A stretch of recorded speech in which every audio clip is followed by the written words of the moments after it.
Welcome to the Africa 2100 podcast, the show where we explore the future of business, innovation, and entrepreneurship on the continent. Join us as we dive into real stories, expert insights, and practical strategies to help you build, scale, and succeed. Whether you're a founder, investor, or changemaker, this is your go-to space for ideas that shape the next generation of African businesses. Let's get started.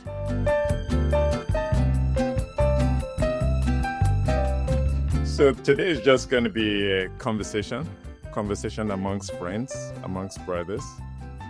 We're just going to have a dialogue about time and the management of it. So it's the one thing you can never get back once you lose it.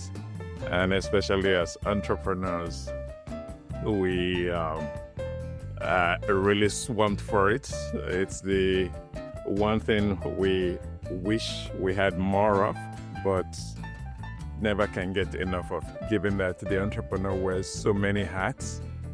And so as I was trying to think who I should bring in for this discussion, you, Captain PK Amoabeng, retired, you came to mind because in reading your initial biography, the first two volumes, there was a statement in one of them where you talked about while you were out on the course in the UK, I believe.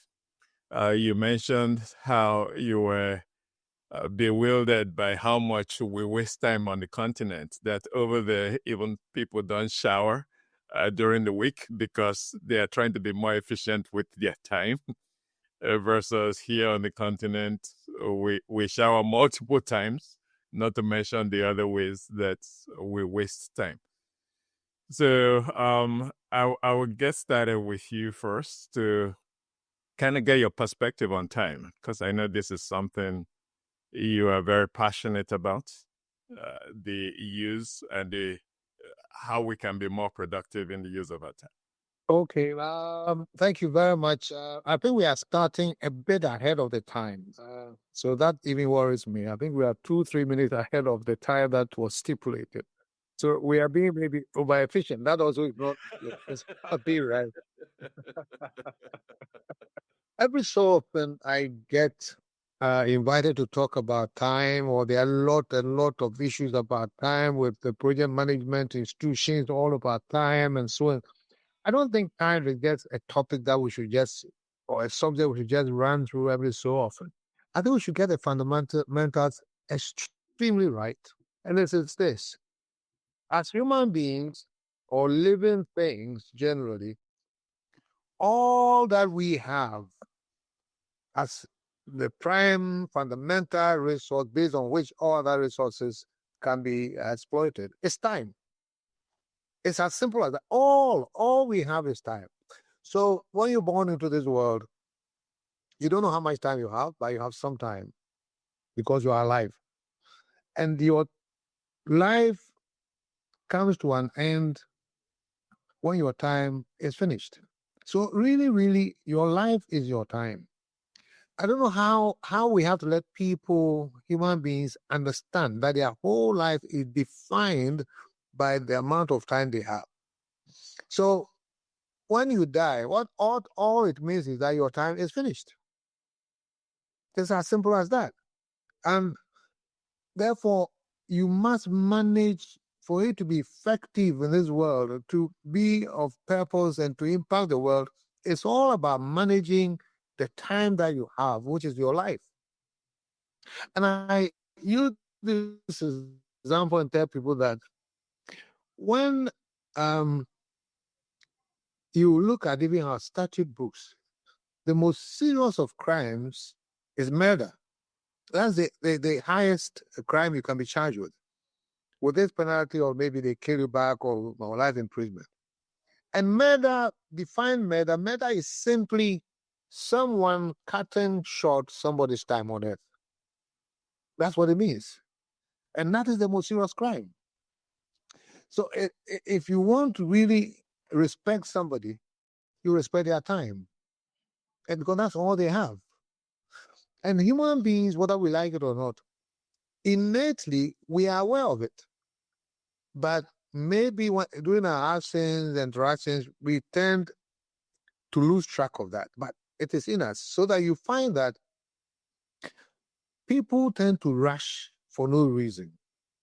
And when they rush, what it means is that they're trying to accomplish so many things within the time that they have on earth. And everybody does it. For example, if you are crossing the road and then somebody just stops and allows you to just cross the road, maybe he saved you 3 seconds, 5 seconds. See how grateful you are to the person. Meaning the person has respected your life, which is your time, and giving you that free 3 seconds or 5 seconds. So in talking about time, I think I want people to see the great importance. It is all that we have, and it defines our life completely. Now, when it comes to our general attitude, even in our life, we realize that as we move on in life, all we are doing is using life or time as currency. We give time to get time back. So, for example, when you're born, you're put in school for probably 20 years, and you are investing your early time so you can get quality time after that. So we exchange raw time for quality time. And that's what we tend to be doing all the time. Even when you get married, you sit down and say that if I'm married, I can have kids and all that. I think I will be respected and therefore I have quality time. So I will want to share my time with this person so that together we can get quality time. You are still transacting with time. Now, incidentally, everyone will agree that time is money. I agree, but I agree in a different sense. In simple mathematical equation, if time is money, it means money is time. Okay. But if you look at the two equations, I think I prefer money is time than time is money. If I have time, I can decide I'm going to chill. I don't want to earn money with it. And therefore, time in that sense may not be money. But money is certainly time. Because to get money, you must invest your time, and the time yields money. And therefore, money is actually time that you're holding in a potential form. And you can use it to get quality time, or you can use it to even get additional time to your life. For example, if you fall sick, you're going to die and you have money, you use the money to buy some more time. So time is money, but really, really, money is even more time than the way time is money. So all the money that we have, it is actually time translated into a potential form. You may use it, you may not use it. You can die and leave that time that you accumulated, and you are gone, and that time is left for somebody else to use it. So I want basically for people to see the essence of time before we talk about managing time as we do as a topic and a subject, and we should get to know that time is the fundamental resource based on which all other resources can be useful or not. And one thing too is that all that people need can be summed up in two things. We all want to save time because we want to do so much with our lives. So in business, saving time is what your product or service should provide. The other thing that people want is comfort, or generally, let's say, quality time, which includes respect, good health, and recognition, and all those things. So every product or service must be looking at how it can save people time and how it can give them quality time. The two should go together. Now, I find that, say, and let's take for example, the telephone is the most sought after product. Everyone wants to have one. Why? Because it saves loads and loads of time. I'm not sitting with you. I haven't traveled to you because of the telephone. The second thing is that it provides comfort. I can be lying down in my bed and access the news, then go on Pono and do all sorts of things. Forget, you didn't hear the Pono bit, you know? So, so every product or service should address the issue. Does it save people time that's compared to other products on the market? And two, does it provide quality time for people? That's the two. That's the solution to business, right there.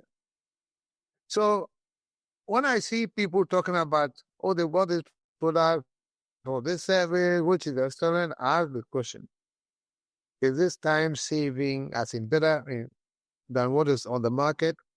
Two, does it give comfort than what is on the market? And if you look at what we did at UT, that gave us success. We came and we said, listen, we don't understand why the bank should take about 3 months plus to approve a loan and all that. And we cut and cut and cut to a point where we said a loan in 48 hours. That's what distinguished us. Plus, while we're doing that, when people walked into our offices, I took it personal. They should see me first. And I recognize them and identify with them. And I feed their ego a little bit. That is the quality bit. And that's why you put TV in the reception area, so that if the guy has a free time, he can watch TV, he can read something, and people should see him when any staff member is passing, they should recognize that there's a client there. And it's simple. But we make it some kind of, especially for Africa, where you enter somebody's shop and he's sitting down looking at you up and down, saying if you're a crook or if you have money in your pocket or if you are worth being served. You've got it all wrong. You should just save the person time, get to that, say, Chief, can I help you? And oh, yeah, oh, you look good. Even your dress, this dress is very nice. It comes with the test. So people want only two things and nothing more. It doesn't matter how relaxing or healthy a product is or holiday a product is. You can go to, let's say, Bali or Dubai with a lot and lot of money to chill. If you order beer or whiskey and it doesn't come early, you get mad, even though you want to waste your time, so to speak. Because it's in our DNA. We want to save time so we can do a lot with our lives. And we want quality time as in respect, recognition, health, and all those things. So as an intro, that is what I would say. Thanks, PK. So, Ali, I'm sure you're quivering in your pants now and assessing, am I effectively using all my time? So, Ali Issah is a member of second cohort at Africa 2100, and he has a company, the Progo Agro Processing Limited, which processes cassava into gari. Ali, in addition, as if being an entrepreneur wasn't enough for him, he also has a full-time 9-to-5 job as well. So, Ali, how do you manage to coordinate all of that, given what Captain PK just said about what time should mean to you? Yeah, so just like you said, I'm sitting in my chair thinking if I'm really making good use of my time, even though I actually had it in mind that okay, at least what I was doing was a good use of my time. But Captain makes me think more and then keeps reminding myself that actually there's still a lot I have to do, and then I haven't gotten there. If I think I've gotten there, I haven't gotten there. There's still a lot I have to do. So I have a full-time job as a teacher in the secondary school, which is a bit far from where my factory is. So I live at both places. I juggle between Offenso and Obuasi. I teach at Obuasi Secondary School, and then my business is based at Offenso. So usually when school is in session, I leave for Obuasi on Mondays and come back on Friday. So what I do is I leave as early as 3:30 a.m. from home. From my place to town to get car to Obuasi, there's a lot of traffic. And in as much as I want to do business, I also have to make sure that I don't put my full-time job on hold and then do whatever I want. So I need to make sure I have to get to school as early as possible. And it's usually because my lesson is usually the first lesson of the day. So from Monday to Friday, I'm supposed to be in school 7 a.m. So I have to leave official 3:30 a.m. So probably by 4:30, I'm in Kumasi. I can pick a car from Kumasi by 4, let's say at most by 5, I can't leave Kumasi. Then 6:30, I'm in Obuasi. I can shower down, then get things ready, then get to school. But Fridays is when I have to come back to Offenso. So Friday, I close school usually. Right now, per my timetable, my lesson ends at 12:30 on Fridays. So 12:30, I need to have my prayer before I can come home. So by 1:30, I'm done, and then I can move from Obuasi to Kumasi. And it's hectic getting a car to Offenso on Fridays, especially when you get there around 2:30, 3 o'clock. It's difficult. So sometimes I get home around 9 p.m., but I need to get up and go to work on Saturday as well. So I've put in measures. So first, it used to be a very difficult thing for me. I needed to set alarms for myself every time. I needed to on Monday. I had an alarm. Friday I had an alarm. I had an alarm on Saturday to wake me up and all that. But I think as I kept doing it, there was a time I was like, no, I need to put myself to this. Okay, what if one day my phone dies off? Then 3 days I haven't gotten a phone. What happens? Doesn't mean I don't go to work or maybe I get to work late. So I kept putting myself there, making sure that I wake up at the time I need to wake up. So Saturday I wake up at most by 5:30. I should be up and prepared. Then pick up my motorbike and then head to work. So sometimes I get to work around 6 a.m. when there's no one around. I need to do all the other things before the staff arrive and all that. So that's how I juggle my time between my full-time job and then my entrepreneurship. But Captain gives me a lot of perspectives, and I think I need to put in more work to improve whatever I'm doing. So, PK, are there strategies when you think back to the beginning of your journey down the entrepreneurial path? Are there strategies that worked for you or that you believe the entrepreneurs of today will benefit from? Yeah, I don't think Ali is living a life. If you ask me, you do, you do, you do too much and wasting your life. The question I want, I think you are fixated on your monthly salary and losing how you can live without it. Your business has the potential of growing because you are not there. So you are not really putting the optimal, your life into the business. That is very clear with the little that you said. You have to take the plunge and take the risk. And you've done a business since 2023, so you know the potential. Sit down and do a business plan and say, listen, if I devote all my time and I'm doing A, B, C, how much cassava can I get? How do I get cassava and the cost and things like that? And get involved in it. You have divided mind. You have only one life, but you're trying to share the life into so many things. So sit down, do a proper business plan, see the input, see how you can fund it and so forth. If you like, we can help. And say, cut the business, cut the teaching. We're going full time into the business. We look for funders, we look for all the things that we need and come with a business plan and use it to monitor our progress as we go along. Otherwise, you will be in this situation and you can even die early. Because going up and down, touch wood, car accident or something, and it's finished. You understand what I'm saying? I had small businesses, but then when I applied for the license, I just said, cut everything. Even though I wasn't having clients, I wasn't having funds, I went to the office and the time that I had, which was a lot because I wasn't doing any loans, I'll go to the market and study them, the potential clients. What do they sell? How do they get the funding? And I realized that, listen, they were funding to themselves. The lease was about 50% a month.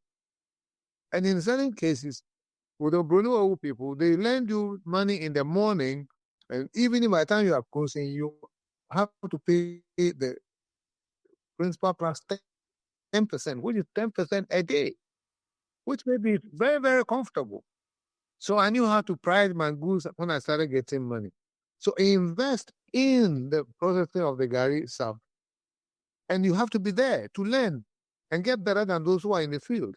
While you are not there, you can't see the problems and the way to develop and the opportunities that are there and build the links and relationships that are necessary with your farmers for them to trust you because you're not there. Why you have a good business.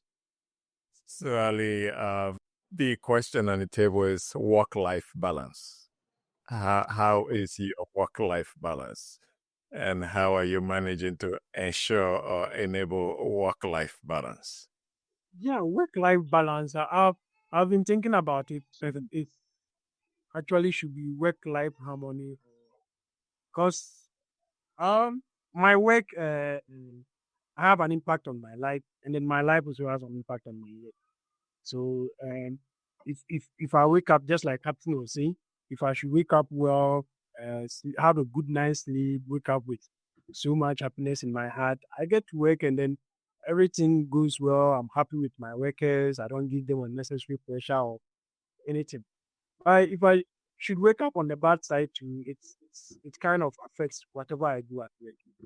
The same thing applies if I should get to work and then something happens, and then I mean, come on, we are human beings. Sometimes we try as much as possible not to bring change. Let me say change from work to home and vice versa. But it's kind of something that gets us going. But I think it should be, instead of work-life balance, I'm always thinking it should be work-life harmony. Because whatever happens at work affects my life at home, and then whatever happens in my life also kind of affects my work as well. So the Captain PK just gave you a number of tips. How does that resonate relative to what you're currently experiencing? What's your feeling about these recommendations? These recommendations come like very high for me, and it's a privilege to hear someone like Ghanaians will say, "Tell me the hard truth."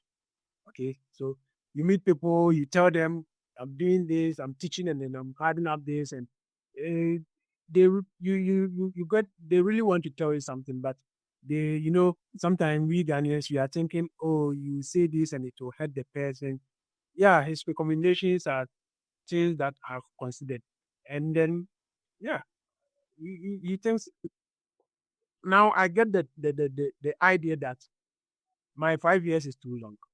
And just like he's saying, if I should quit teaching today and make up my mind, I'm going fully into this agro processing.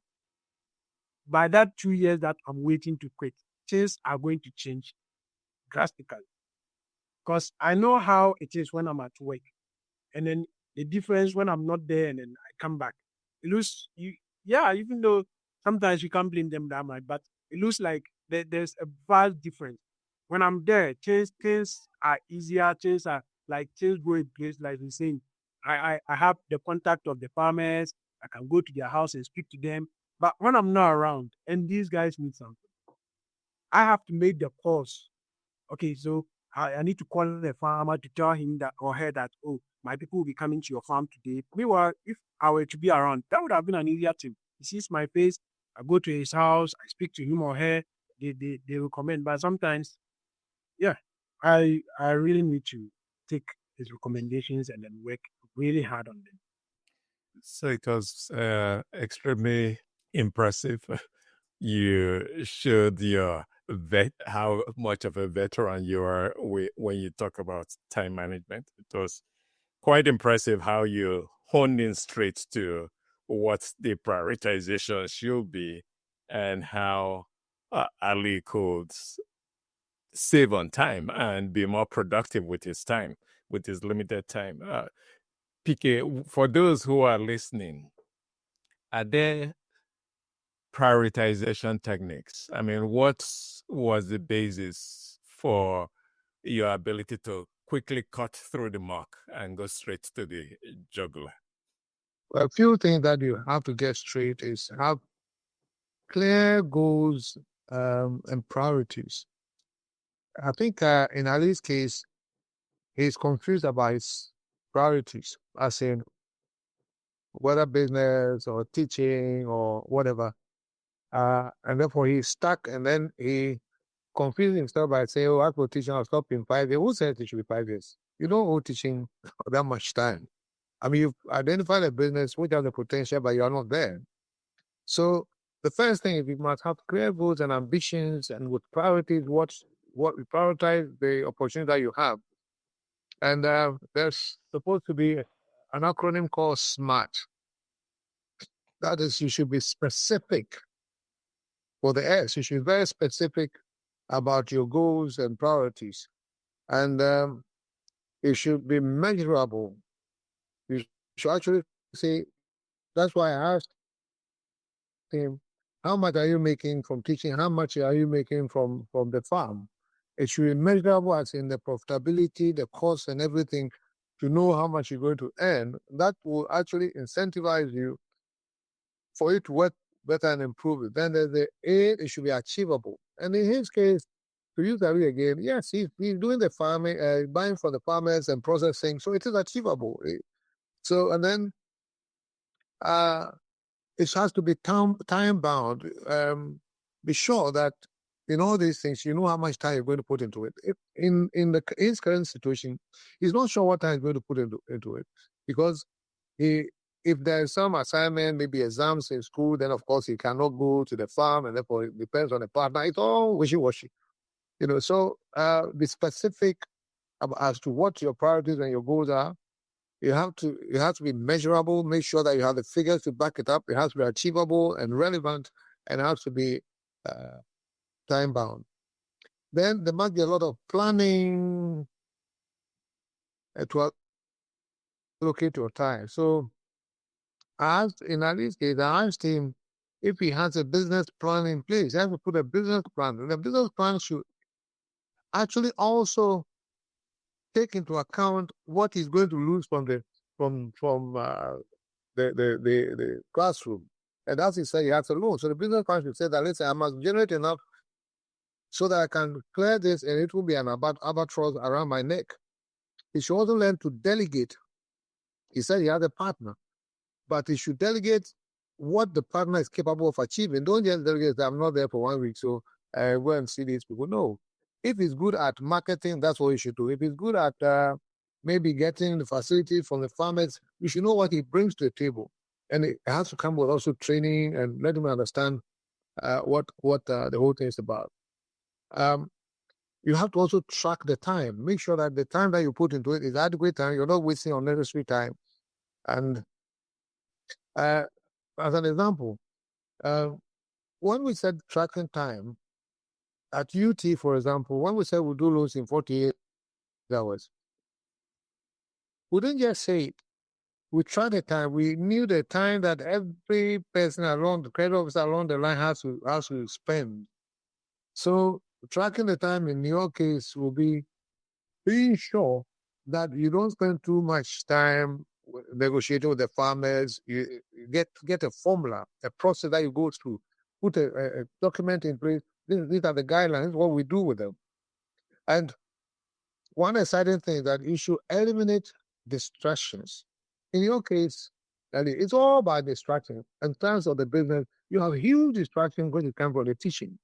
And huge distractions trying to stay alive, transportation and the alarm and all those things. It's not necessary, So talking about eliminating distractions, you have a huge distraction. Even when it comes to teaching, you have a huge distraction. A business is distracting you from the teaching. The teaching is distracting you from the business. I guess you can see that everything is actually in a mess when it comes to everything distraction. You have too many distractions. Then you have to have other things that I'll trying to mention is that you must have effective communication. Let your partner know exactly what you do. Let the farmers know exactly what you want from them, and see the cause and see how you mitigate those things. The communication has to flow between you, your partners, your clients, your factory people, and things like that. And create you are not there. So I don't know how you can create the right culture, because businesses, especially in Ghana, require that You create a culture with the right values, and you should lead that culture. But you are not there most of the time. So if you build a culture, like you said, if you are there, things can happen. If you are not there, then things lax. Because you are not there to lead the culture of the business, And you must have a work-life balance, as Chudi said. And it looks like, I don't even ask whether you're married or you're not married, if you have kids or you don't have kids. But your work-life balance, I can't see it at all. And then at the right time, when you think up, then even now, you can use technology, use your laptop, get some models, and be able to save time using technology and so on and so forth. And then you have to, once you start delegating, you must train the people and make sure that, things are improving. So there are a lot of things that you have to do, but they're not scary. I mean, as I go through this list, it's not as if I'm scared. These are all natural things that should come to you because you are in this life to make the best of the time that you have. Thank you, Picky. So today's discussion has given us so many valuable insights from prioritization techniques, whether it is the setting smart goals, practical tools, whether it's using technology, alarms, as Ali mentioned, that help entrepreneurs stay productive without burning out. We talked about how time is critical. PK shared with us why time is critical, that time is money. And if it is that critical, or we acknowledge that, then time management is critical for entrepreneurial success. Prioritization and eliminating time wasting activities, whether it's trying to define what is your highest priority and spend your time there. Again, we could be talking about the 80-20 rule. How do you implement systems and how do you leverage technology to boost your productivity? Reducing time wastage, maximizing time, the minimum or the limited time that you have. And work-life balance is essential for sustaining a long-term entrepreneurial performance. With that said, I will ask Ali and PK to give us one final parting tip to entrepreneurs, those who are starting out or those who are still planning on starting out. What will be the one guidance you give them as it relates to time management? One thing I've realized is that almost everything depends on you. Like PK is saying, you train your workers, get all those things. One way or the other is to help you buy time when it to that. So for me, I believe that as a startup, everything you do should be like an experiment. Okay. And then usually experiments are time bound. So you don't do an experiment and then you tell me you're experimenting this for maybe on an unknown time. Okay, so experiment is time bound. So in order to ensure that your time is effectively utilized, everything you do should be an experiment, and that experiment should be time bound. So there should be a time when you know that this experiment you have to leave it to them. Either you are moving on, or it's becoming a reality, or you are moving on. Now, my advice to all entrepreneurs is, number one, you don't have unlimited time. You don't even know the amount of time that you have. Once you are onto something good, put all your actions into developing a paper, a business plan, whatever. And if it makes sense, take the plunge. You may fail, but you learn lessons out of it. And then the next time you have some other business, you have that experience at the back of your mind, and it will going to help make the next move better. Don't stick to one situation or put your feet, as in our kinds discussion, in two places and not know which direction to go. Make a decision. If I see, it's better to move and take a decision and fail than stay still because you're not sure. And especially for the young ones, don't be afraid to fail. And in Ghana and Africa, it's even easier. Even when you fail, you have relatives to give you food as you plan your next move. When I started Unique Track Financial Services in a one room and I was broke, I was 45 years old, but I had a whole lot of experience under my belt. I've done all kinds of businesses before, and I knew the mentality of the Ghanaian businessman or the SME, or whatever you choose to call it. So my advice is simply this. When you have tasted some business and you know it is possibly the way for you to go, one, do a business plan. Two, check the structure on which you're going to form the business. You will have challenges with funding and other things, but it's normal. It comes with a test. And share the business with people who are interested in it. And take a decision and make the plan. And if it's a mistake, learn from it and move on. But do not stay at one place and fail. Thank you, PK.